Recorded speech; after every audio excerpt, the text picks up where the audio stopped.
Hi, I'm Tim O'Brien, and in this video, I'm going to share with you why personal development is so important for you.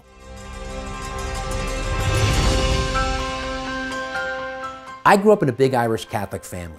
I had 8 brothers and sisters. My parents were married for 60 years. We had an unbelievable childhood growing up.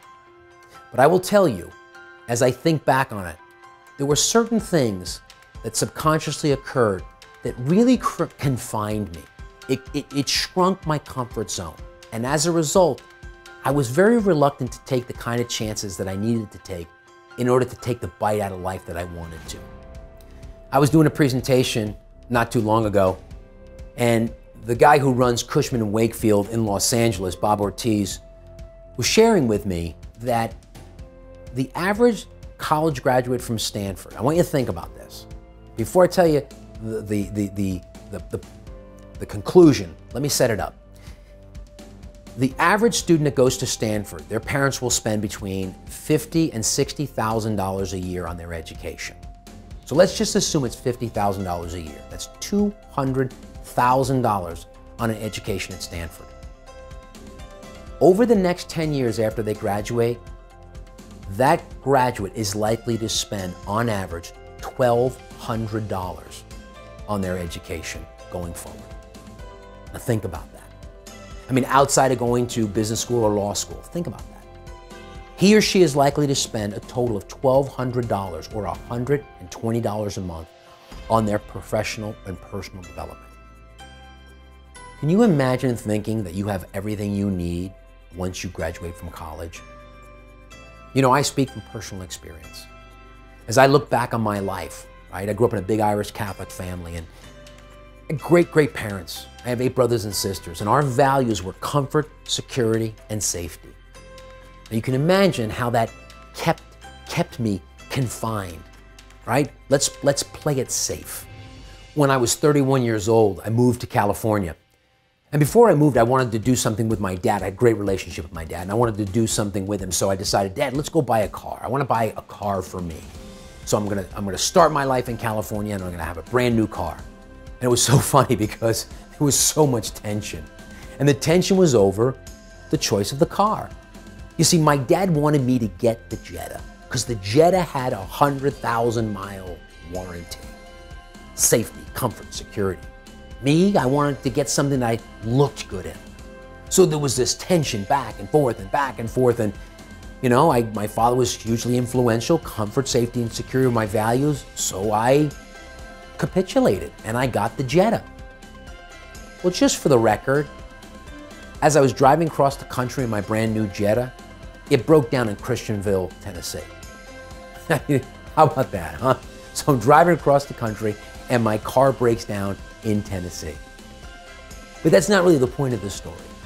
The point of the story is I grew up in a family that raised me very well, but I had a set of values that really prevented me from taking the kind of chances I needed to take to step outside my comfort zone.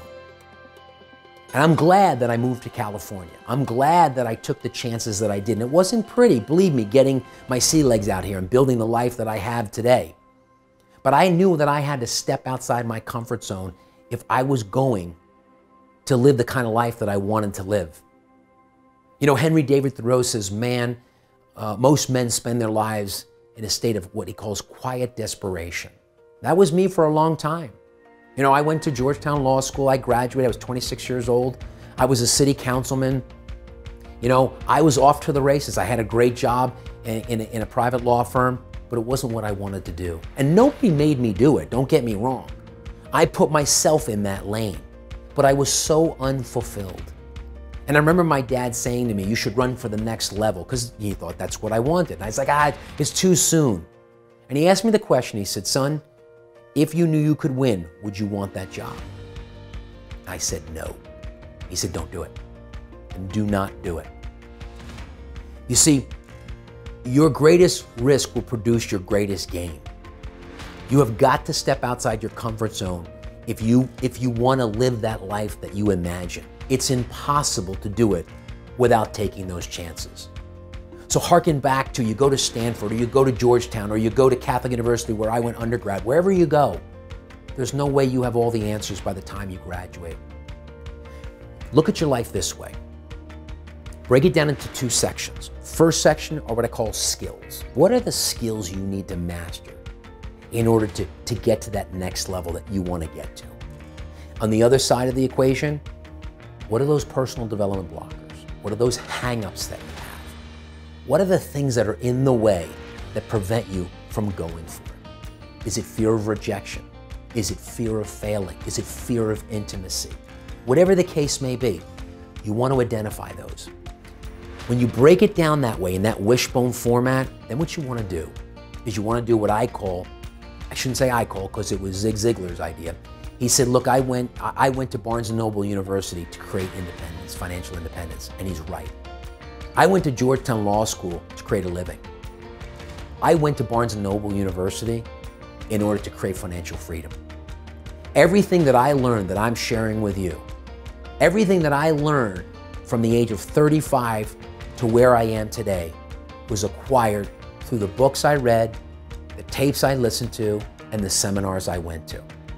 For me, the thousands of dollars that I paid to go to undergraduate, or my mom and dad paid with me, and the thousands of dollars that I paid to go to Georgetown Law School were a drop in the bucket compared to the value I got through the tens of thousands of dollars that I spent working on my personal development. Once I did that, great things began to happen. I began to travel to places I only dreamed of traveling to, going to Hawaii, going to Cabo, going to Aspen, going to Vail. I got exposure to investment opportunities that I never even knew existed because I began to interact with people who said, Tim, come with me, I'll show you. They liked me, they invested in me. I had experiences meeting incredible people because I took some chances. So here's what I want you to do.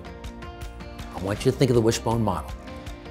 I want you to jot down on the left-hand side the 3 to 5 skills that you need to master.